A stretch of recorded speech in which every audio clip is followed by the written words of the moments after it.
Are you tired of the same old pro wrestling? Then check out the amazing action on Powerslam.tv, the biggest indie pro wrestling channel in the world. Get over 4,000 hours of the best pro wrestling events from over 110 of the biggest names in the industry from over 15 countries around the globe. Get your free trial today at Powerslam.tv. The following is brought to you by the Social Suplex Podcast Network.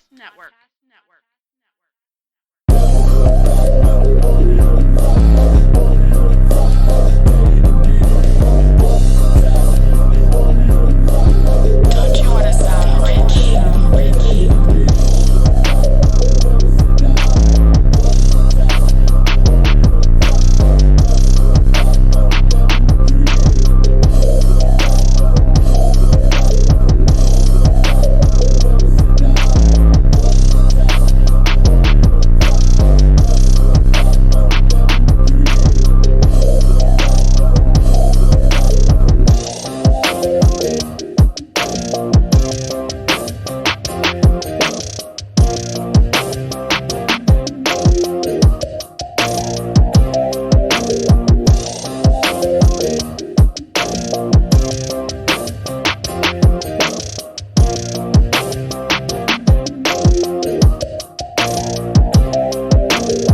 Welcome to the 52nd episode of Social Suplex's podcast about AEW with a proclivity for positivity. Welcome to All Things Elite. I am your host, Floyd Johnson, and with me today, special, what is this, 2 weeks in a row? Is the 2 weeks in a row. Is the heart and soul of All Elite Wrestling. Tiffany, how are you doing today, Tiffany? I am doing okay. How are you? I am doing fine. Apparently, I don't think I have the coronavirus, so that's a up. I don't think I do either. So right now, we're both coronavirus free, so that's a plus. So you're listening to the first ever certified coronavirus free episode of All Things Elite. I had a few worries because we went to Chicago and there was 30,000 people there. Who knew? Yeah. Yeah, it was like... I thought about that, too. We traveled. We went to C2E2. We went to Revolution. So we were very potentially exposed, but Floyd and I seem to be safe. So all is well. Yeah, I've had the actual... For us, anyway. I've had the actual flu, but I have influenza B. I was tested and positive for it. I guess it's the only time it's positive that I had the flu, which is great. But... you know what? I've joined Reddit, ATE Pod on Reddit, and I'm active in the AEW Reddit, official Reddit. And one of the things I put up the show first time, one of the suggestions I got very first time is that we take too long to get to the wrestling. I am the host. I am the person that does the opening, so that I take that as a responsibility on mine. And I listened to a couple episodes, and it was a great, great suggestion. So I thank you for the suggestion. And so with that saying, we're going to get right into the wrestling, and we'll get some of the other stuff later. Our episodes are always brought to you by Powerslam TV. We'll give you more information on that later. But this week, we're talking about AEW Dark. AEW Dark, this is the episode, my brain, what was it from? Denver. This was recorded in Denver. Just going to run through the results really quick. We had Jimmy Havoc. He beat Severino Corrente with Acid Rainmaker. Then we had Jurassic Express beating Kip Sabian and Peter Avalon. We then had Sonny Kiss and Brandon Cutler. Sonny versus Private Party, with Private Party getting the win. And last but not least, we had the debuting Abaddon versus Hikaru Shida, and Hikaru Shida got the win. Now, only thing I really have to say about Dark, is Abaddon. Her look, her entrance, her everything is something that's not really in wrestling right now. The only thing I'm afraid of, and I don't know if you've even seen any pictures of her, Tiffany, is that if Oh yeah, I have. yeah, if they bring her in, that's people will say, well, another dark character. Yeah, that's fair. But I feel like there's a lot of interest, so I think it would be wise to sign her. But I see what you're saying, because they tend, there has been some of that, and people are critical. But if people are asking for it, then maybe it's the dark character that they need, and who knows, maybe she could be the first female member of the Dark Order. So there's definitely some potential there. Yeah, and I dug her gimmick because it was something I really haven't seen before. I mean, it is like it's over the top, but in her way, it's like, one thing about a character is that you just believe what you're doing, and I got the very distinct opinion that she believes the hell what she's doing, and they bring her in. I think she'll add something different to the women's division. Maybe be a member of the Dark Order. That would be kind of cool. But I just, like I said, I unfortunately do pay attention to a lot of the criticisms of AEW. And that was a big criticism, especially when Nightmare Collective was a thing, is that, so many dark characters. Yeah, I just remember people saying that.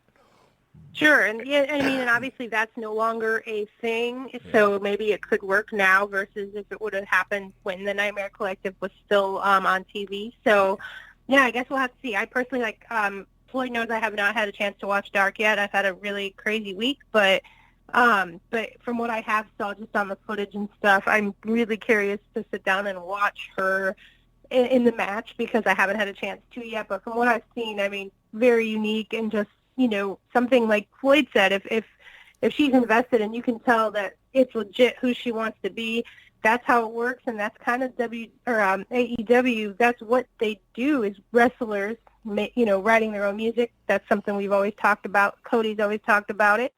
And so if it's something that is true to who she is, then it could very much work on TV too, because it's not something she's being forced to do. So very interesting to see if they do sign her. So.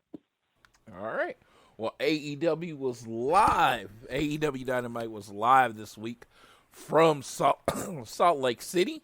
Again, we understand what the big stories of this week are, and we will get to them, but we want to go ahead and review AEW Dynamite first, and then we'll get to everything else and what we're going to be looking at in the future. So, it was from the Maverick Center in Salt Lake City. I didn't know about them going to Utah. I actually, had my doubts because it's just such an untested market. But yeah, the crowd was really good. Did you have any thoughts on the crowd this week? I thought they were great. I think it's kind of become a trend that even if it's not a full house like Chicago or Kansas City, that the fans who are there love AEW so much that they make it feel like a full crowd. And I honestly didn't see the as far as pictures or anything as far as how full the arena was. I just know that people who actually were going to the show were like, gosh, I don't want Salt Lake City to be the town that fails, because our ticket sales aren't as good and this and that. And like you said, because it's such a interesting market. So I, for one, think it's great that AEW went there. And then also on top of it, the crowd brought it. So regardless of the size of the crowd, they were a great crowd and clearly passionate about AEW, and that's come to be what we expect from the fan base. So I thought it was a great crowd. And yeah, like you said, it's kind of like, whoa, okay, this is not typical wrestling town, but hey, they did great. Yeah, I also wonder, because this was on Wednesday, I wonder what the impact of the coronavirus might have had on people going out to the show. Just the thought. Yeah, definitely. Yeah, because people don't, that's what they're telling you to avoid, is these public outings where you're right on top of each other. And there's no more on top of each other, really, than, wrestling. I mean, I guess you could take, like a mosh pit or standing room only at a concert, but you're pretty on, wrestling, you don't have a lot of space there. So no, you sure don't. Yeah, so I don't know what that would do, but getting into the show, we start off with a Tony Schiavone interview with Adam Page backstage to find out who his tag team partner with for tonight's main event. Basically, in essence, he insults Matt, said he would not tag with Matt if he was the last person on Earth. Maybe I would tag with your younger, more talented brother, Nick, which was hilarious because, he insulted Matt. And he said, my partner is a surprise. I don't even think he knew who his partner was at the time. So what did you think about them, sticking with the surprise right there?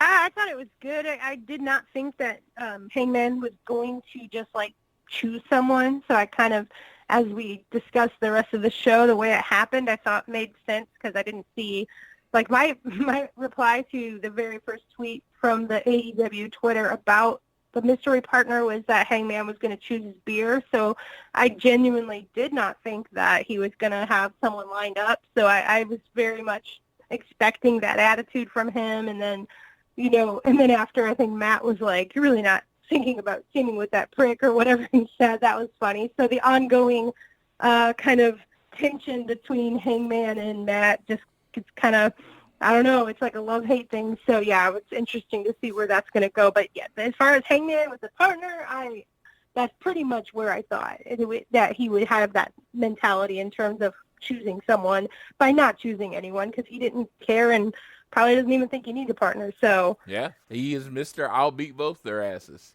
That's what his thing is. Kicking off tonight's show is our favorite part of the show. I mean, I love a great AEW tag team match to begin the show. Almost nothing better than that in AEW. But there's one thing I could definitely think is better than opening the show with an AEW tag team match. We are opening the show with the American Nightmare, Cody Rhodes. He comes out with Arn Anderson and Brandy sporting a new spiffy white Nightmare Family shirt. And he's taking on Ortiz. What did you think of this match? I loved the match. I was excited about it all week because it's the first time we've ever seen them wrestle. And I thought it would be good, and it absolutely was. I love getting to see new opponents that I've never seen Cody wrestle. We've seen it with Sammy Guevara, Darby Allin. I mean, it's just a treat. And when you get to open the show with Cody, I mean, that's a big deal. Cody is, easily the one of, if not the top guy in the company, or right there at the very top with Moxley and Jericho, and so it was. That's a treat in itself. And then you get this insanely great match where Cody was just on fire, and so was Ortiz.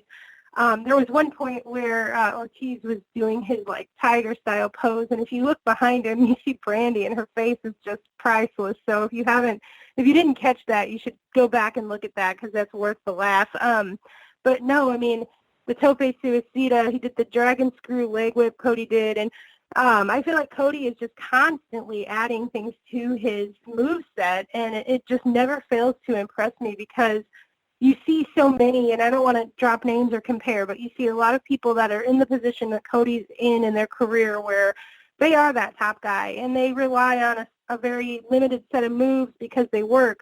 But Cody just never is content. He's constantly training. He's got the Nightmare Factory now. He's got 4 rings in this beautiful facility at his disposal, and I guarantee you he's just going to keep reinventing and adding things and doing things, and it just impresses me. But as far as the match itself, like I said, I thought it was excellent. We got to see Lance Archer come out with Jake the Snake and sit ringside, and I want to talk about how happy I was that that's how it went down, because we were promised a match between Cody and Ortiz, and I'm so glad that we got the match. There was a point where we kind of hinted at Lance kind of standing up, like maybe he was going to get involved, but Jake kind of pulled him in and was like, no. They ended up leaving because they'd seen enough. They observed Cody, saw what they needed to see, and left. And we got a decisive victory with Cody winning via the figure 4 on Ortiz. And I just loved it because we got to see Lance. We got to see Jake the Snake. We know who the client is. We progressed the story, but we still got the match. And I just can't say enough how happy I was that it went down that way. Yeah, I'm definitely happy with that too. Big thing. I love Cody working the leg during the match. I'm a big guy on if you gonna use a submission to finish the match, you need to work on the move. I love the psychology there. He gave the Tanahashi like dragon screw leg whip, which I love that. The whole end swing sequence with the figure four, with him trying to reverse it and then him getting back into figure four. I haven't seen that sequence in a very, very long time. So that's Cody keeping it old school to a point. I love that. The Murder Hawk, Lance Archer. If you want to think about it, last week everybody was bitching about Lance Archer not debuting. He kind of did. His representative debuted, and it really did set up this week and Cody being out there. So I think the slow rollout of that combination is great. Lance Archer said on Twitter, "This has been a long time coming. I want to know what that means." I am excited to hear about that. I think Ortiz is fantastic. Everyone knows Santana and Ortiz are one of, if not my favorite tag team in the world. So to see them in singles action, when I've seen Santana in singles action, you see why they make such a great team, because they're both so good individually. So yeah, I was very excited. I'm very excited for the match. Glad we got a finish. I think Cody needed that win. And, he's one of those people that shouldn't take a lot of pins or anything in the company just because he's so valuable and he's the number one face. He's booked like, late 80s, early 90s Sting, which is good, which is a good thing, except he can't win the world title. Except he can't win the world title, Right. Which will hurt me. It will hurt my soul forever. So, but that was the first match. We got at the end of the match, I believe, right after he gets the tap out, Santana, Santana stepped in and hit Cody with the loaded sock, but and Matt and Kenny ran in for the save. Chris Jericho, Jake Hager, Sammy Guevara appeared on a giant video. Said in 2 weeks, Blood and Guts, the Inner Circle will be coming for the Elite. They panned down and they had a door on Nick Jackson's bleeding head on the concrete floor. They said he better come up and pick up the trash.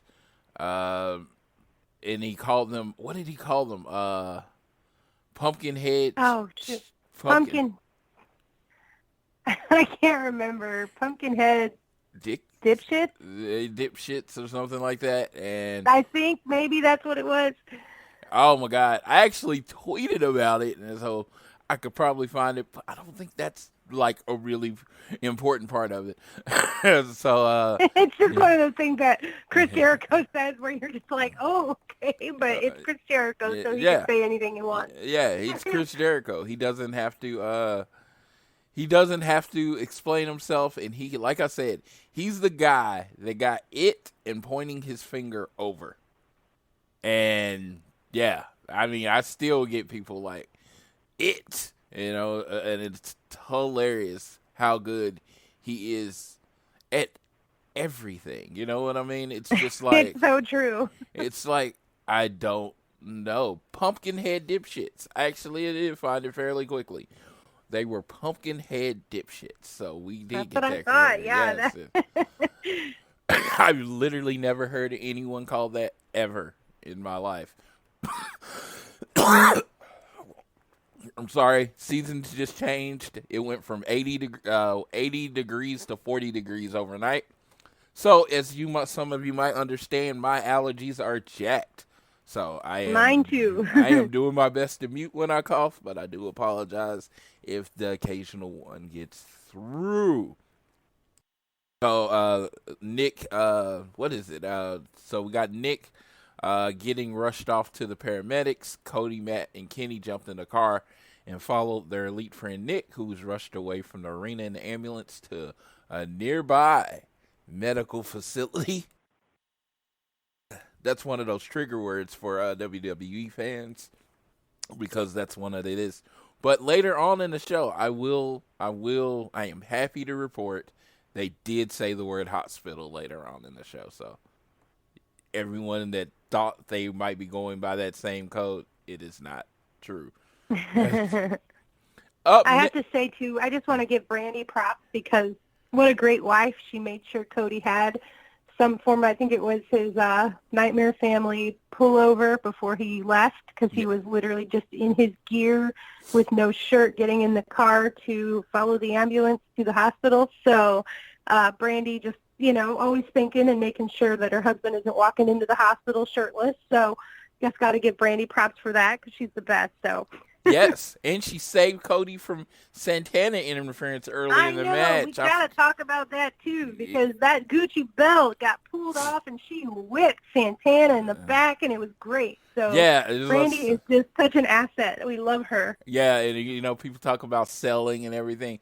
Yeah, when you get hit with a belt on your, back, there's no selling. It just hurts. And then those Gucci belts, that's like a $500 belt, no joke. Yeah. It's about I think it's like $460. And it has that very hard double G Gucci logo, and she whacked him good with it. So that was great. And that's just the perfect, just such a Brandy thing. I'm going to take off my designer belt and with this guy who's trying to pull my husband's leg as he walks up the, up the turnbuckle. So I thought that was just such a great moment. I'm glad we mentioned it before we move on. Yeah, she is completely fearless, and I love that about her. Then we had a tag team match. We had the native beast Nyla Rose and the returning my B Priestley. She is my B. I love her so much. B Priestley, I've been hoping, she would be a more part of the show. She is a huge member of the Stardom roster. She was their red belt champion, which is the top belt in the company, for most of the last year. So she's a huge part of their company. So she really doesn't have time to be over here. Well, Stardom actually canceled their shows up until halfway through the month because, they're in Japan. So she got cleared to travel, and she came here. And I think she might be at least a bigger member for the next few weeks. So we had Nyla Rose and B versus Galaxy's greatest alien, Chris Statlander, and Hikaru Shida. Let's say this match I thought was fun. I thought it was very fun, very physical. You got to see it really did play into the strengths of Nyla as far as, she's the big power person as far as and I think that was a featured part of the match. What did you think of the match? I thought the same thing. I thought it was really good. I thought that, again, with Nyla, like you said, it does play into her being that beast, and that's who she is in the women's division. So it worked, and I really enjoyed it. I definitely didn't expect, B and Nyla to be besties during it, which we see at the end. That was definitely not the case, and I didn't think it would be. But, yeah, I thought it was a really good match, and I enjoyed getting to see 4 ladies represented on the show in a match. Chris and Sheeta are just obviously 2 of the fans' favorites, so it made sense. So, yeah, I really enjoyed it, and I was really happy to see B back on Dynamite. Yeah, I was. B, man, she's so physical. That whole the Stardom Purezu style that she wrestles is amazing, and I think it adds a physical nature to it. Sheeta, Statlander, showed a more aggressive side because she is down from her loss. And I think Hikaru Shida right now is trending towards being that top babyface in the women's division eventually. And so definitely. I think this match, and I think this is not inside information, I think the match told all of these stories very well. Nyla is trying to prove herself as the dominant champion. B was the returning person trying to reestablish herself in the division. Sheeta seems like she's the future face, and Statlander's pissed off that she's lost to Nyla. She just wants to be Nyla. Yeah, it was perfect. Yeah, I thought this was one of the better storytelling matches for the AEW's women division since the start of the show. And it's like, so I think that did well after the match. So Nyla picks up the win on the Beast Bomb, which Sheeta. And after the match, Nyla and B are celebrating. And then B attacks Nyla, takes the boots to her. She took the AEW Women's Championship, holds it up, and tossed it down at Nyla. So B establishing herself. She's like, I'm going to be the next contender. What do you think about B versus Nyla matchup? I think, for one, I think that match itself would be great because they're both just, just their styles would be really I feel like it would be a very hard-hitting match.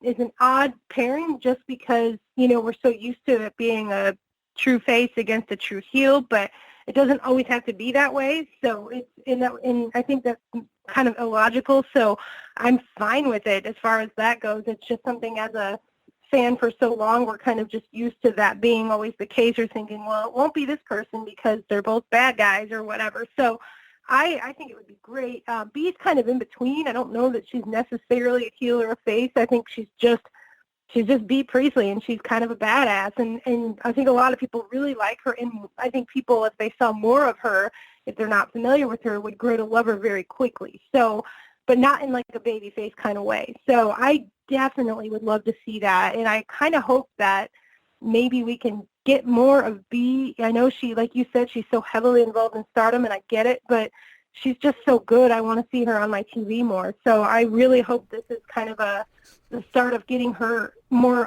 prominently featured on the show, not just in these next couple weeks, but hopefully moving forward. Yeah, and they plan their shows pretty far in advance, and they do a good job of, respecting your Japanese dates with your American dates, flying you in and out. I mean, just look at Moxley. He'll wrestle New Japan on weekends and still be at Dynamite on Wednesday. So if you're willing to travel, they will. AEW will definitely accommodate you in that. So, and I don't know how much in a hurry she'll be to get back to Japan with everything's going on right now, but it seems to be affecting everywhere now. So I don't know. We'll see. We then get a video package, which I have to say was the funniest part of AEW. We get a video package from the Fallen Angel Christopher Daniels played, and it is a complete spoof of the Dark Order videos that we got. He's talked just like the blonde guy in the videos, and he was saying, screw the Dark Order. He thinks the Exalted One is a lie.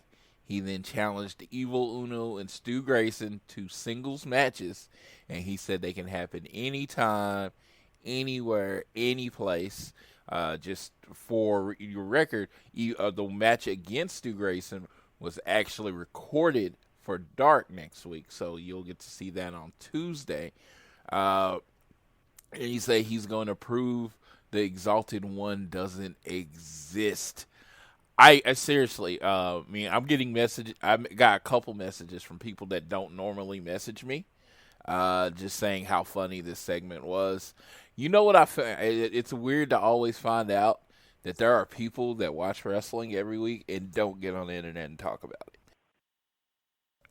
They just watch it like a TV show and, go on with their life. So they messaged me about it, and it was just like, oh, you watch it? And he's like, yeah, I watch it every week. And I'm like, again, never said anything to me about AEW before, so it was like, people, yeah.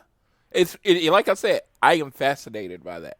I have been a part of the whole internet wrestling community as soon as Facebook started. I was in a wrestling group or whatever, and talking to people and my friends about wrestling. So the fact that people same here. That's literally why I got a Twitter account in 2009, I think it was, or whenever I got it. I think it was 2009, but it was genuinely for the sole purpose of at the time WWE wrestlers started getting Twitters, and that's when I was like, all right, Jeff got one, and that was all I needed to know. So Yeah. I've been wrestling Twitter ever since. Yeah, and it's just like you get on and you watch wrestling and you get on and talk about it, and you find out there's this huge segment of the world that just watches the show. They don't have any thoughts on who's getting over and this and that. They just watch the show. Weird, and they think we're just as weird. Actually, they probably think we're more weird. Probably, yeah. Yeah. So he says when Exalted One does not come to save the day on his 2 singles matches, he'll prove that he doesn't exist. Oh my God. As far as reveals, they're gonna have to do this right, and I just don't know.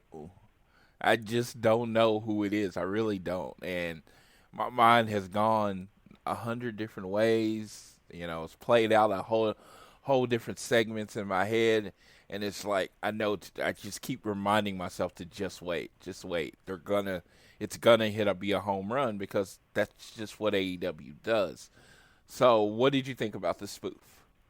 Oh, I thought the spoof was hilarious. I, of course, know that there is an Exalted One as far as, at least I'd be crazy surprised if there wasn't, but I thought it was hilarious that that's the take he went. And then, like you said, the match, one of the matches is for Dark this week.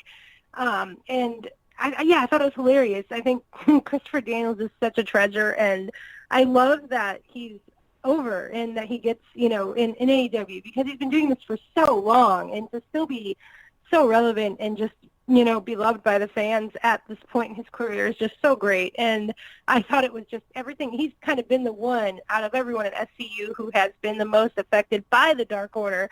So for him to do this spoof video is just, I thought it was great. And it's interesting, which I don't think they announced that the Exalted One would be revealed right after this next week. But I will say, since we're kind of discussing as far as who it is and just letting it play out, I was surprised they announced that it would be revealed next week. I'm a little surprised that they actually told us that. So I don't know how you feel about that, but I was a little bit surprised by that. Yeah, I was surprised that they said that it was going to be out next week. I just think it's one of those things. I'd just rather it just been a surprise or whatever, but the way they do the show, what's so good about them is that they did it, they said it that way, and it might end up being some kind of swerve. It's just... That's true, too. Yeah, you kind of have to assume there could be something else. So that's very possible. Because everybody's like, this is one of your biggest angles right now. Why would you tell everybody there's coming? There's a reason they're telling us that the Exalted One is coming. Absolutely. Yeah, and like I said, it's one of those things, and I always say, and I've been clear, when people keep hitting home runs, you start giving them the benefit of the doubt. A lot of people didn't, at the beginning because they didn't know what the show's going to be. But it's been pretty successful, and they pay off things, and if they don't like something, they get rid of it. And so understand that when it comes down to it, they're gonna service their fans by with a good reveal here, and it's been who they've always planned it is gonna be. I don't know who that is. Again, I'm sticking with Marty. I'm not getting off of it because I know I'm wrong. Like, it honestly just wouldn't make sense right now. I'd be like, okay, I'm really happy Marty's here, but that logically does not make sense.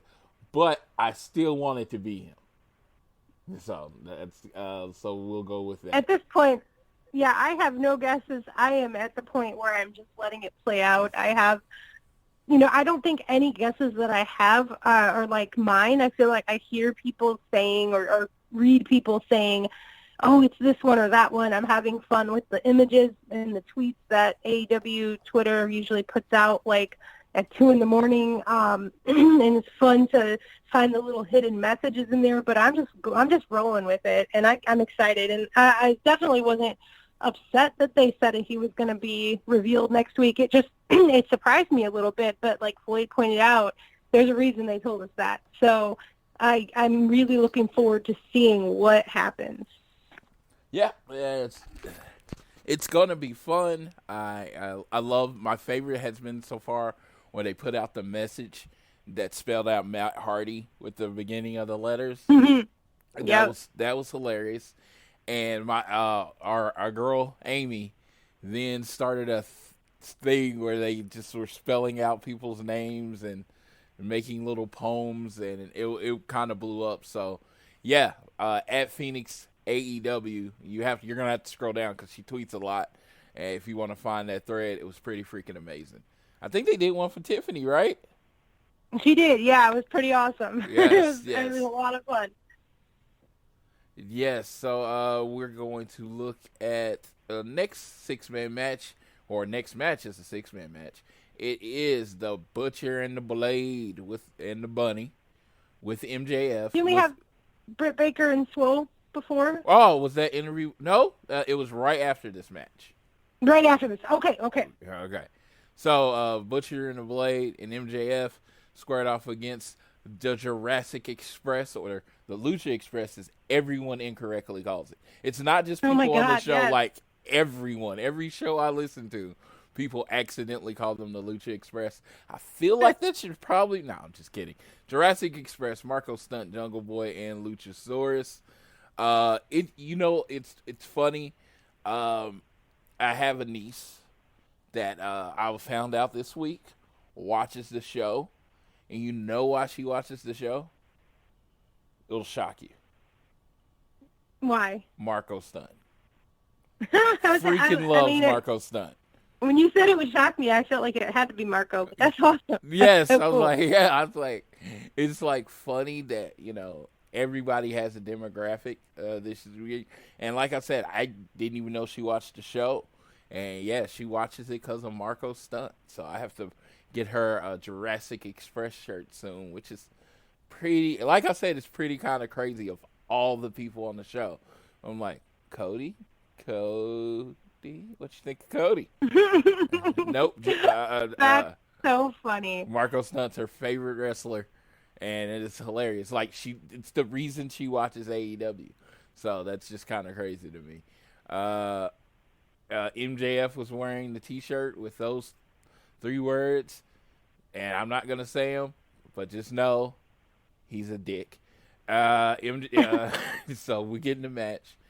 MJF accidentally backs on Luchasaurus, doesn't want a part of him, but let's just go into the fact that Luchasaurus was working down the match, which is different because usually Jungle Boy or Marco are the ones taking the beating, and we always set up for a Luchasaurus hot tag, but they did it reverse. Luchasaurus was getting beat up, and we set up for one of the hottest hot tags in wrestling with the Jungle Boy. And the Jungle Boy came in, and he was destroying people. And then we had Marco Stunt, and he was really angry at MJF because he gets him in a move, and then he tries to attack him, and the referee pulls him off, and then Jungle Boy's like, hey, stop. And then Marco pushes Jungle Boy out the way.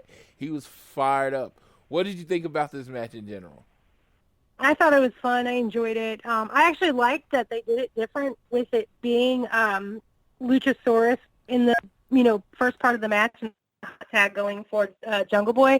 I enjoyed that. I think it's good to mix it up so it's not predictable, and I thought it worked really well because and usually it also kind of reverses the fans, because then they everyone loves Luchasaurus, that's established, and I think that Jungle Boy and Marco are both very popular, but getting the fans they don't even realize it, but getting them like rallying behind wanting to see the other two in the match is smart to me, because we don't need to establish that with Luchasaurus. He is clearly, everybody loves him. He's amazing. And the other two, like I said, not the whole trio is very loved. But I thought it was a good way to get the fans really excited to get them in the match, because usually when they're the ones taking the beating, everyone is just chanting Luchasaurus and they want him in the match. So I thought it was smart. And it was funny seeing Marco that fired up, he's got a lot of talent, and size does not mean anything.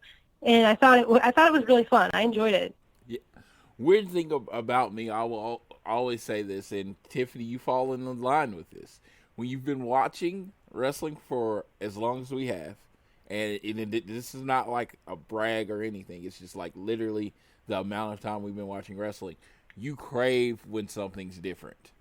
You know what I mean? Yeah, definitely. You get into the idea that, okay, the small guy's going to take the heat, the big guy's going to jump in. They completely reverse it. I think AEW does a good job of these subtle changes that makes you like, okay, so what are they going to do now? And in this match, it actually made sense.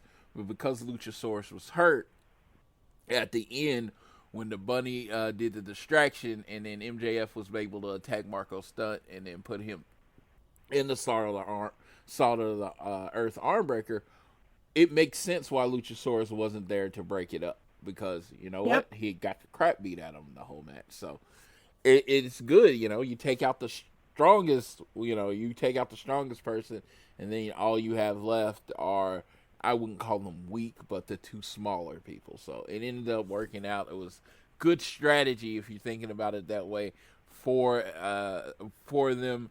And that was the end of the match. They go back up the ring, and then MJF screams, "I'm going to Disney World," which is hilarious, because he can't go to Disney World because it's closed, and he deserves it because he's a dick. Because that stupid shirt. Yeah, I really want that I Hate MJF shirt that they put out on Pro Wrestling Tees. Make sure you go to shopaew.com and check out the newest line of shirts. They're all pretty good. The best one is the really I Hate MJF shirt. So no, the best one is the Brandy Nightmare Family shirt, but that's just me. I can't fit that one, so that's why I go with that. I know. I have such a hard time. I just have to say, because you've called MJF a dick twice in the last 15 minutes, and it's completely valid and it's true. But I have such a love-hate relationship with MJF. It kills me, because he will do things that make me absolutely hate him, but then he'll do things that make me absolutely love him. So I almost need to buy that shirt and then very edit it to where in very small print above hate says love. So it's I love /hate MJF, because the struggle is real with me on that one. I hate him so much, but I also adore him, because he's just and I think that's kind of where he is going as a character on the show.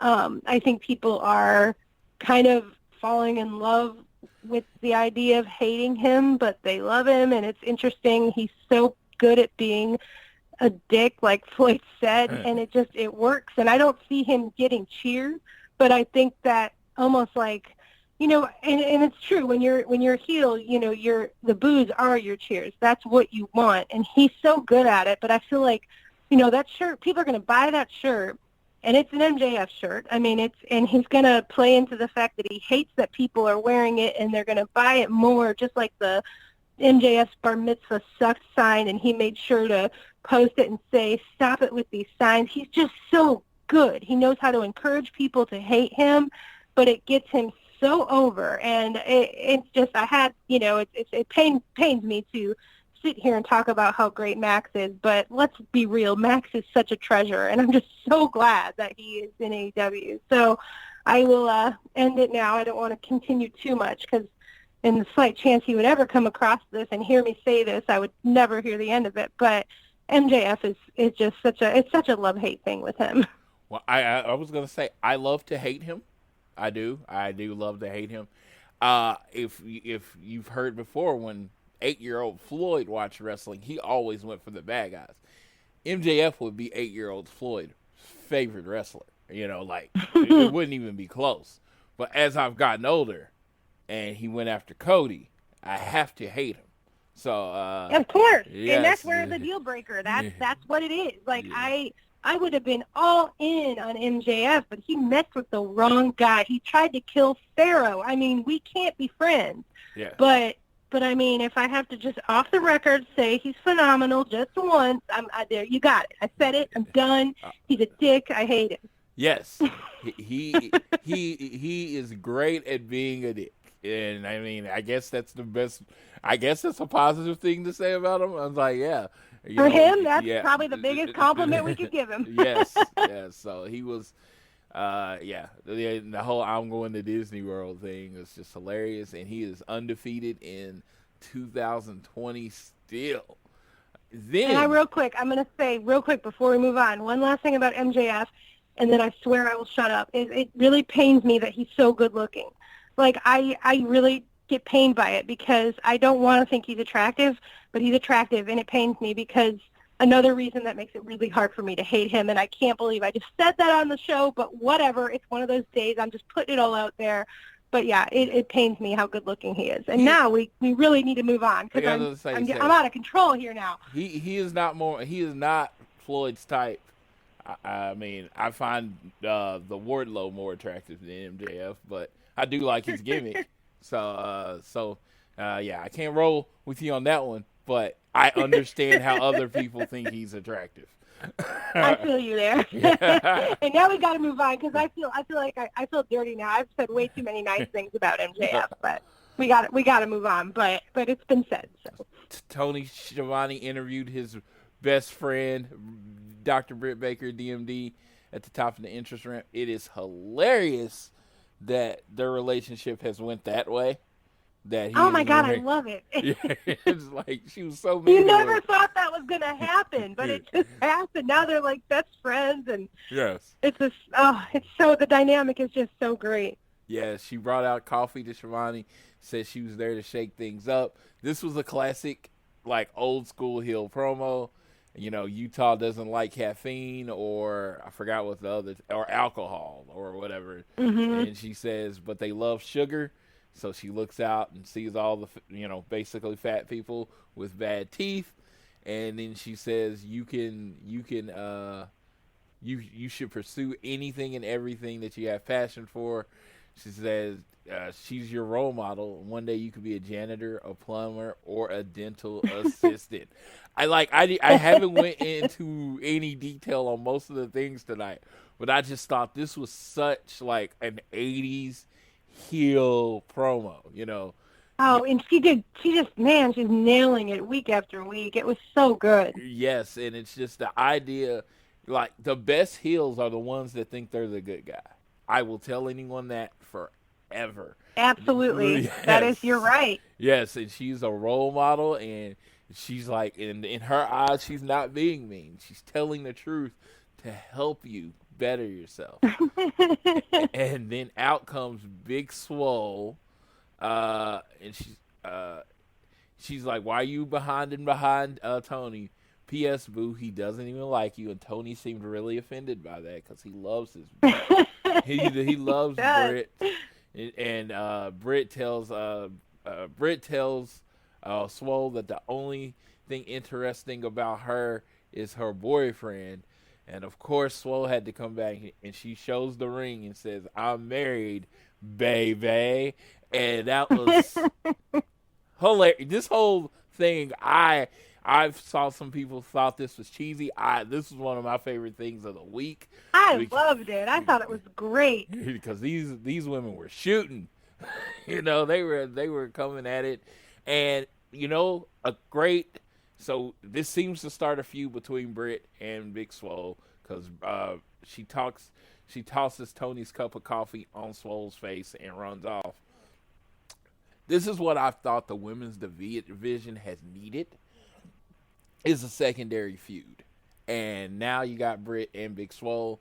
These are two people that could be, in the title picture. I mean, Britt's been in the title picture.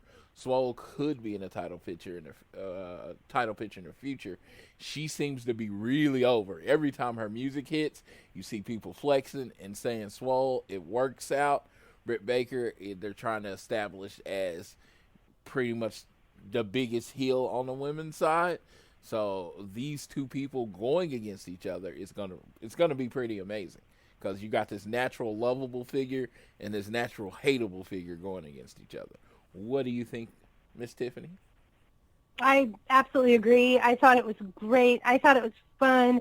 It's no secret that we have, Britt, who is dating Adam Cole, and you've got Swole married to Cedric Alexander. When it's legit and you can throw it in there and have a little fun, it works. And I thought it was great. Britt is just absolutely nailing it week after week with these promos, tying into the city they're in. Like Floyd said, just classic heel promos, and they're great, and the fans are reacting, and that's what you want. Swole is super over, so it's just a perfect, two people who are just, one's really hated, one's really loved, like Floyd said. Secondary feud in the women's division is exactly what we need, because we have stacked women's divisions. They can't all be going after Nyla. It just doesn't make sense. So separating it into some separate feuds and giving it time, being patient, like Floyd and I have preached, because the women's division was not established in terms of, characters and alliances and just so many things that make you invested. So patience is a virtue in this case, and it's starting to pay off, because you've got Britt in the spot where it just works, and it's natural, and she's nailing it. And then Swole is just her story and just how good she is, and she's just a likable person. And you start to play on those strengths. And so now it's, this is the time where we start getting those secondary feuds that are going to start fitting very naturally into Dynamite. And so, yeah, I am here for this. I can't wait to see where it goes. I feel like we're going to get some great matches between these two, because they're both so good. So 100% love it. Yeah, absolutely. It's one of those things where Baker has been established at the very beginning as one of the feature points of the women's division. Big Swole came on. She got like pretty much a tryout match on Dark, and then she was signed like within a couple weeks. So like I said, I'm very excited to see what they do, and they're both very fresh. They're very fresh. It's not like they've been on TV for years. It's just we're going to get to see how they tell their story in professional wrestling. The next match is the bad boy Joey Janela and Private Party against Death Triangle de la Muerta, Ray Phoenix, Pentagon Jr., and the Bastard Pac. This is a very entertaining match. What did you think? I thought it was great, because I was glad that we saw a lot of really good offense from Janela and Private Party. Obviously, I kind of expected Death Triangle to win, because it was their debut as a trio. However, it wasn't by no means a squash. It was a great match, a lot of fun. I love watching Isaiah and Mark in the ring. They're so fun to watch. I absolutely love Private Party. So, yeah, I was very excited to see the match go the way it went. Fun match, entertaining match, and by no means, where you saw it was just one-sided. I mean, I was like, while I watched it, I actually thought that. I was like, oh, this is great. Like, I kind of expect, Death Triangle to go over, and they did, but it was a great match. So I was very happy with it, and I love when we get to see Private Party on Dynamite. It's, I can't wait for whenever we do get our promised second show, because it's hard sometimes. Well, of course, we have Dark, but, I mean, just the more time we can get to feature so many talented people on the roster, the better. But, yeah, I really enjoyed the match. Tiffany's best friend, Isaiah Cassidy, I forgot to give him his full title. He said hi Tiffany during the middle of a match. It was so he weird. He literally did. So weird. It's so weird. She barely even heard it. She's like, did he say Tiffany? I was like, yeah, he stared right at you. It was hilarious. But this match was great. Death Triangle, if it wasn't for the Nightmare family, I would be a Death Triangle 100% guy. Ray and Penta, again, when I say this all the time, like one of my favorite tag teams, because like all of my favorite tag teams are in AEW, and I imagine the last of my favorite tag teams will be there later this year, #FTR. But when it comes down to it, Pac, you got three of the best wrestlers in the world on the same team. And I'm like talking about in-ring performances, characters, everything. Ray Phoenix can do things in the ring that like leave me in awe every time he rings. He walks on the ropes like I walk normally. It's like, good Lord, how does he do that? Pentagon is the most naturally charismatic person ever. I mean, seriously, he puts 3 fingers up and 3 fingers down, and he has the whole world chanting. And then, Pac, look at the Iron Man match. Look at the match with Hangman. Look at the other match with Kenny. This dude's one of the best wrestlers in the world. They're one of the best trios in the world. I mean, you would probably have to go like to the Elite with Kenny and the Bucks to get that type of level, because that's the type of level that they're playing on. I mean, so I'm looking forward to this. They did so many different combinations. They actually worked as a trio. Like, this wasn't just like, 3 guys together. They had move sets and combinations for the trio, and then they ended with the spike package pile driver, and then Pac hits his black arrow after the match. And to no surprise to anyone, they keep attacking, and they put them Private Party and Joey Janela in like a 3-way submission, and then the Best Friends run down to the ring, and Orange Cassidy saunters down to the ring as he does, and to make the save. So this was an impressive debut for the Death Triangle. Now, I want to ask a weird question. Do you think the reason they don't have a shirt is because they're a heel trio? Didn't they get a shirt with the new patch? I'm pretty sure they did. See, I thought it was one was a Pac shirt and one was a Lucha Bros shirt, but I didn't. Well, Pac has one, Lucha Bros has one, and there's a Death Triangle shirt. Really? I must also have completely missed this, because this would be on the way to my house. So I went on the site, and I was like, dude, I want a Death Triangle shirt. I think when I first skipped, like when I was scrolling through on Ryan's post on Instagram, I thought it was just a Pac shirt. And then I saw that there was a Pac shirt, because there's one that says like Bastard, but then there is the one with the 3 skulls, and it's like the Death Triangle. It's a cool shirt. Do you want to know how many times I've been on this site in the last 2 days, and I scrolled over it like probably 10 times. I was staring at it the whole time and never saw it. You know what I mean? Well, see, I just answered your question, and now you have a new shirt to buy. So there you go. I'm literally putting it in a cart and buying it right now as we're talking. And so, yes, I do have a new shirt on the way. So, there you go. Yes. Well, that was easy. That was easy.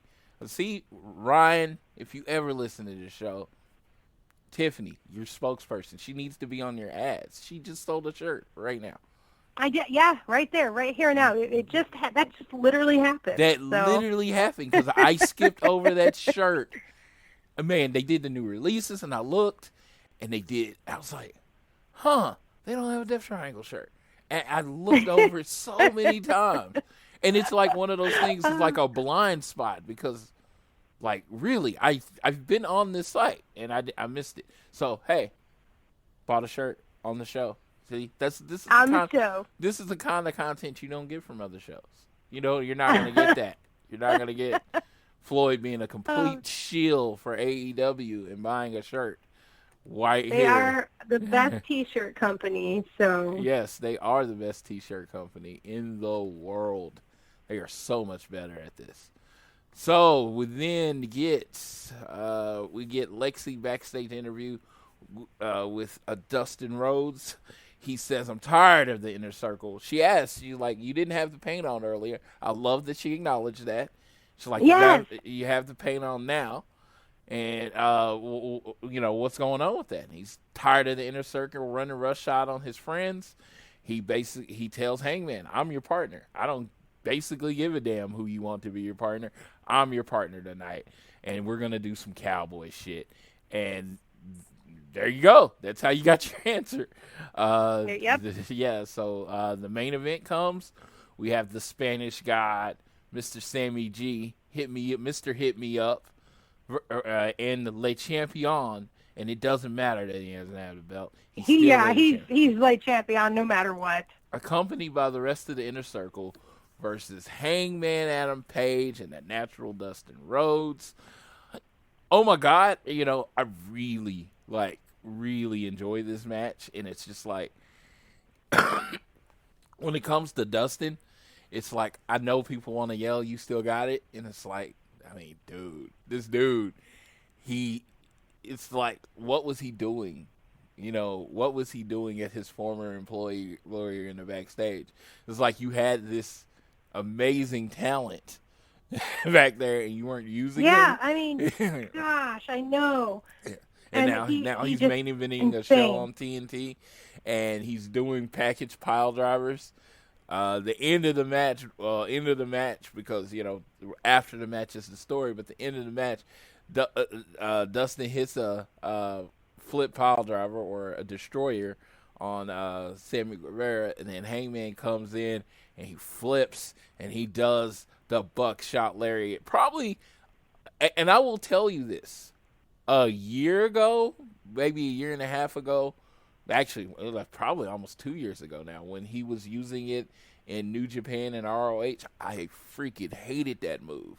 But this move is so over now. I look forward to it.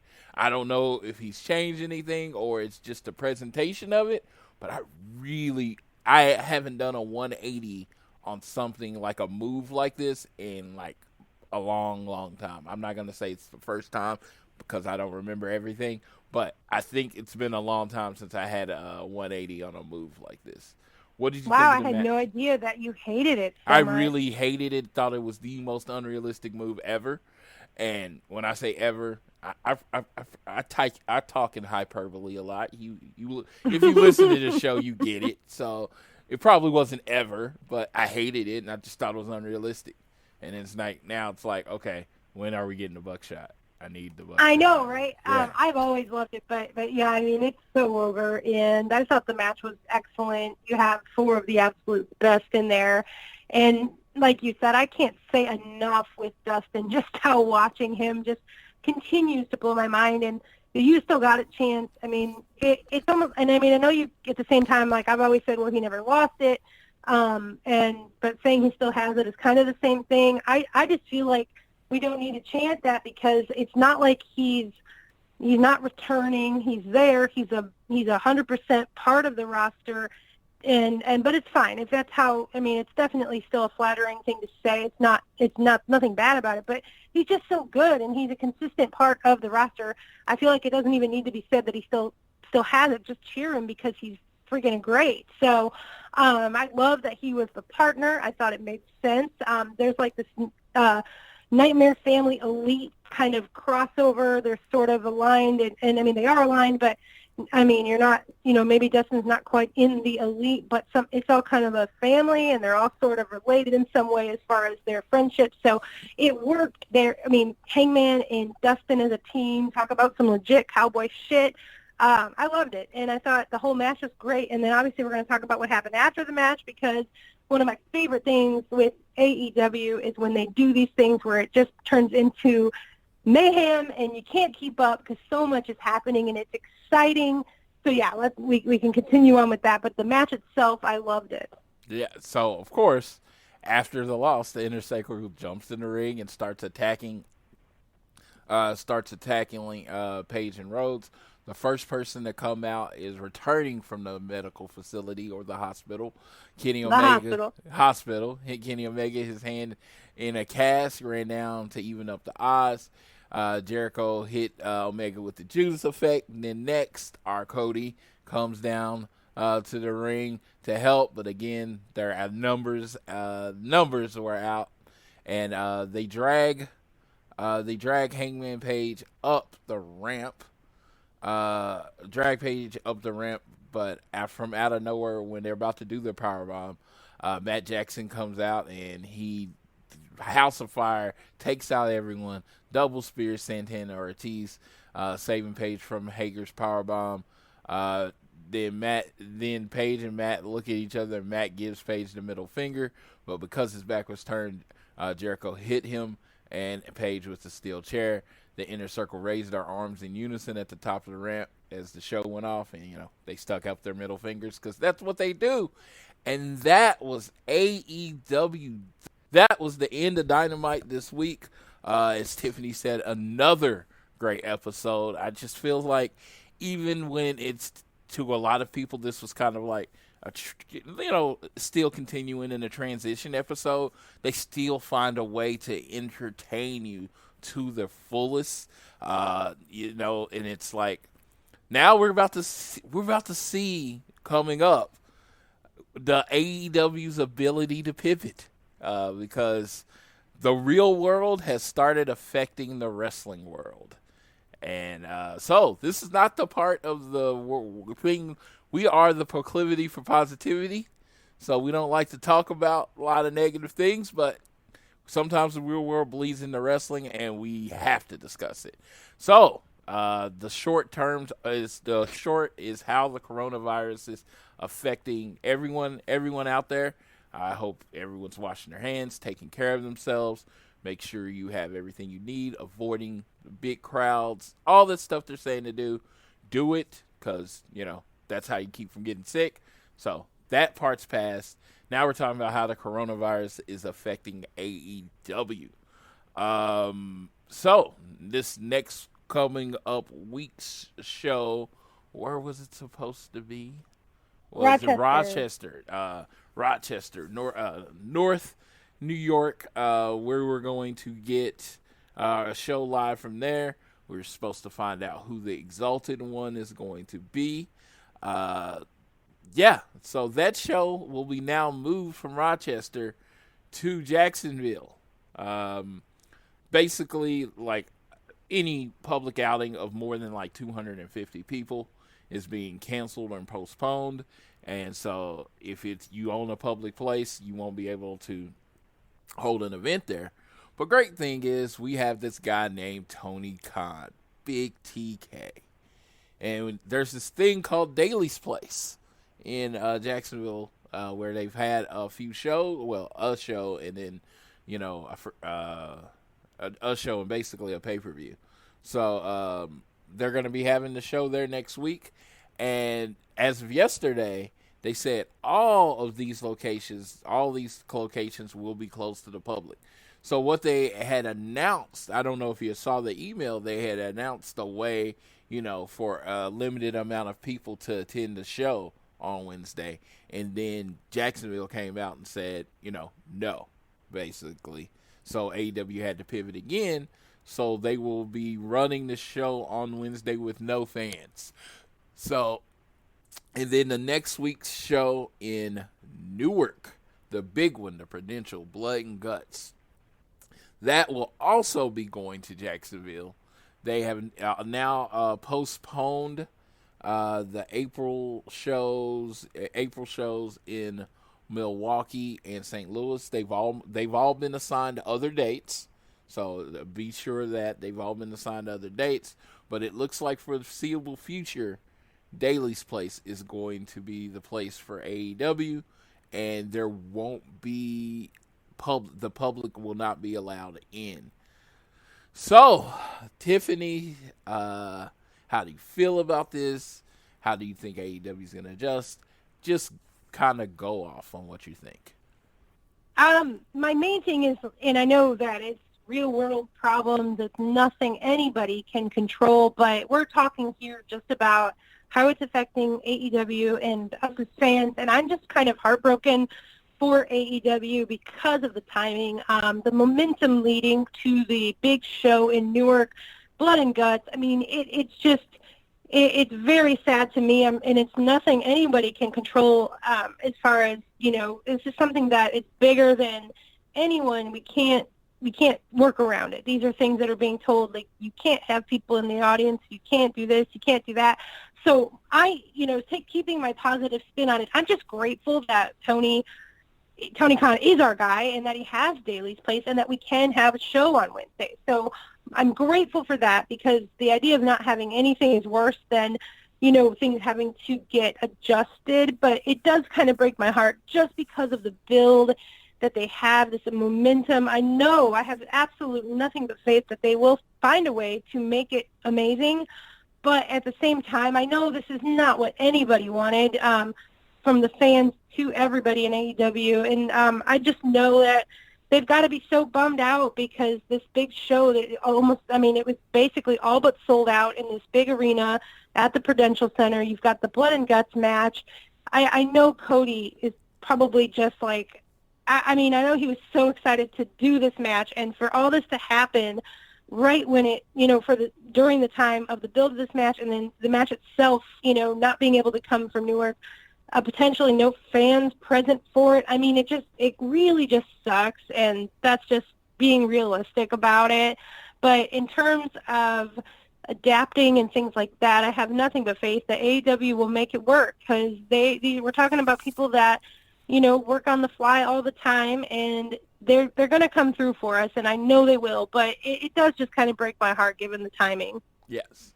And just to let everyone know, the reason these shows are going on, I know a lot of people are like, just cancel or whatever. The reason their shows are going on is because there's these things called contracts. And yep, TNT. Yes, then TNT is paying AEW money to put on a live wrestling show every week. That's what they're paid for. So if you hear about these other, and the other company, when it comes to Fox and USA, they're paying for programming. So whether you can have fans or not, you're still supposed to put on a wrestling show every 2 weeks. I mean, you're supposed to put on a wrestling show every week, and it's supposed to be a 2-hour live show. So I'm just letting you know. It's like, there's always things like they have people to answer to, and they have to. They have contracts, and they can't. It's not just always as easy as just don't do it, or put on a best of or this or that. They have people to answer to and contracts to fulfill. Yeah, and the thing is, they're a hot promotion right now. They're still new. They're still a new company. So as far as company-wise, they are very new. They are infantile. So to go off of TV or put on reruns for 4 weeks, that would just be terrible. That would be terrible. Yeah, I thought that too. They definitely do not want to do that. They need to put out something, and they're going to. And it's definitely going to be interesting. I think we're all just very curious to see what happens. Cody tweeted today about the match that they mentioned that was supposed to be in Rochester coming up on Dynamite this Wednesday. There will be some form of a match between the Elite and the Inner Circle where the winning team will get a distinct advantage for Blood and Guts, and Cody referenced that today. So it looks like the show is going to go on as planned in terms of what they've announced already. It's just going to be coming from Daly's Place and with no fans. So it's one of those things where, a few years from now, we're probably going to look back and just think of how crazy it was that we had to do this and that they had to do this and we had no fans in the arena. And it just timing-wise, it just breaks my heart. I just can't say enough how much it breaks my heart just because of the Blood and Guts match itself. Cody referenced that match back in November, and I know it's a big deal to him. So just on a personal level and my connection to Cody and stuff, I just wish it didn't have to happen this way in the timing, but it's life, and they will adapt and do something amazing for us. I have no doubt. Yeah, you know how I feel about it. When they said they had to go to Jacksonville and they were only going to let in basically a limited amount of fans, we're ready to go. My first thought, I live in Oklahoma. My first thought is I'll be up in Kansas City to pick you up, and we're going down to Jacksonville. And that was a legit message that we exchanged. We were ready to go. Yeah, I started calling my boss to see if I could get the days off, and it was just like, and then again that thing happened, and it just took it took my options away. It said, hey, you're not going to be allowed to go in. So I understand it. I understand why it's being done. And lives and everything comes first. But as a wrestling fans, I will say this. I told Tiffany, and I'll abbreviate it to this point. I know there are bigger things going on, but when you focus a lot of your life on fandom, and going to events and going to things, and things have to cancel and they go on, we and everyone out there are allowed to be upset.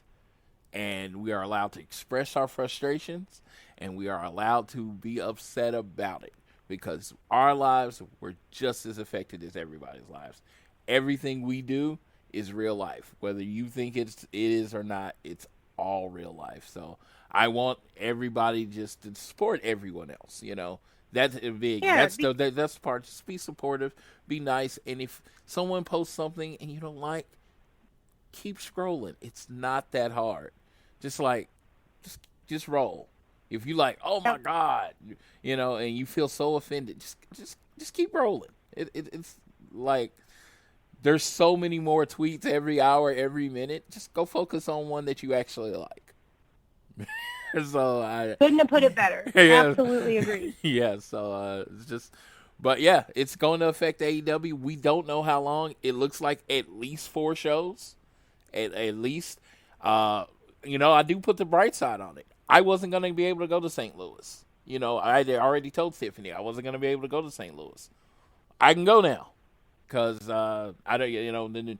The new show date fits into my schedule, and because I think St. Louis was like right when I would be coming back, or right during WrestleMania week, or something like that. And it was like, and I was going to WrestleMania. Well, that looks like that's going to be canceled now. So another positive side, I can now defer all of that money to AEW shows. Because honestly, the WrestleMania card, I mean, as a person that still watches WWE and still loves it, wasn't really something I was looking forward to. So it's like, oh, that thing you really didn't want to go to, you don't have to go to now. Not saying I'm happy. I'm not saying I'm happy. Let's be real here now. We can go to St. Louis because it's far enough in advance that I should be able to get the time off now with my new job. So we can go to St. Louis. So that's good news. Yeah, and taking it's like a positive spin on it. Yeah, let's say it's not me hoping or happy that anything happened. It is just trying to look at it from the world is going to continue, and to try to look at it from the most positive way I can. I can now spend more time in Vegas. I can actually go to both shows now because that was a week of vacation that I was going to use for WrestleMania that I'm not using for WrestleMania anymore. So I don't know. It's like I said, it's not. This is in no way a good thing. What's going on is not a good thing, but we do our best to put a positive spin on everything. So So next 4 weeks will probably be from Jacksonville. There will probably be limited to 0 crowd. And none of the crowd's going to be public. If there is a crowd, it'll be probably people that either work for AEW or Jacksonville, just out there to make noise. I watched the show last night with absolutely no audience, and I will have to say, I was not that fan. I was not a fan. It was like I thought it was different and it was intriguing at the time, but I was like, I don't know how I can do this every week. So and it was at the Performance Center, and I was like, dude, you have like 200 people at the Performance Center working out. Why couldn't they just sit in the audience and make noise? Because it came off really awkward. I don't know if you watched the show. I doubt it. You were busy, but it just like the couple matches I saw were just like, it looked like you were watching practice. It really did. It really did to me. Looked like I was watching practice. So I was like, oh, whatever. All right. So yeah. So the AEW will pivot. The Elite will pivot. They will have 2 examples of what this looks like by then, so they'll be able to adjust accordingly. I think they will hit another home run, another positive spin. They won't have a lot of competition on TV because there's not going to be a lot of live anything going on for a long time. If you're keeping up with it, pretty much every sport has shut down. Just there are no live sports. XFL shut down. The NCAA tournament's not happening. And I know you're not a big sports person, Tiffany. I know you keep up or whatever, but you're not a huge sports person. But March Madness, you know about March Madness, right? Oh, of course I do. Yeah, it's the biggest thing, one of the biggest things in the world. The idea that that's not happening is crazy to me. It is. Yeah, it's a wild time for sure. Yeah, I fill out a bracket every year, but but that is it. Next, what matches do we have next week, real quick, so we can take it on home. Well, we know we have the Elite versus the Inner Circle in some match that will give them a distinct advantage in Blood and Guts. And then I believe there was a Best Friends and Death Triangle match, I think. Yes, it's Best Friends versus Best Friends with Orange Cassidy versus the Lucha Bros with Pac. So it won't be an actual 6-man match, just a tag match. So looking forward to that. Tag match. Okay. Yeah, looking forward to that. So far, that's what we know. Yeah, so far, that's what we know. Only match I know about on Dark right now is the Christopher Daniels versus Stu Grayson. I didn't really look it up because a lot of places that post matches on Dark then post results, and I tried to avoid those. So same here, yeah. So that's wit. So I'm just gonna wrap up. This is the part where I give all the tags and stuff. So hey, I think we did a pretty good show trying to adjust to this new format. You of course can follow Tiffany at All Elite Tiffany. You can follow me at Floyd Johnson Jr. Amy at Phoenix AEW. Or you should also be following at Social Suplex. Make sure you're listening to us on Google, Apple Podcasts, or whatever your podcast app is. You can follow. You can listen to our show under the Social Suplex Podcast Network, or you can listen to us directly at our All Things Elite link. If you ever feel so inclined, go up to the right, click on that donate button, hook us up a little bit if you are inclined, if you like the show. But most importantly, just remember this episode of the show was brought to you by Power Slam TV. Power Slam TV, where you can watch have access to over 4,000 hours of content from 110 of your favorite wrestling brands from countries all around the globe, right onto your laptop or mobile device. If you use the code Social Suplex, you get the first month free. Is there anything else you would like to add to this, Tiffany? I think we've covered it all. And if you listen to the show and you're not listening or watching Heart of the Elite of Tiffany on YouTube, I am angry at you. Just know that. And I don't get angry, at all. He does not get angry, but I did put a new video up yesterday if you want to check it out. My YouTube, Heart of the Elite with Tiffany. I'm sure you have all heard about it. If you're not subscribed, please subscribe. Yeah. Almost to 800 subscribers, so I'll leave it with that. Yes, I feel like it is the perfect video companion show to All Things Elite. Our thoughts are with Amy, whose dog had surgery this week. That's why she was not on the show this week. We love you, Amy. We love you, Amy. Hoping for a speedy recovery. And with that, I leave you with this. Whether it's home, work, or school, always do your best.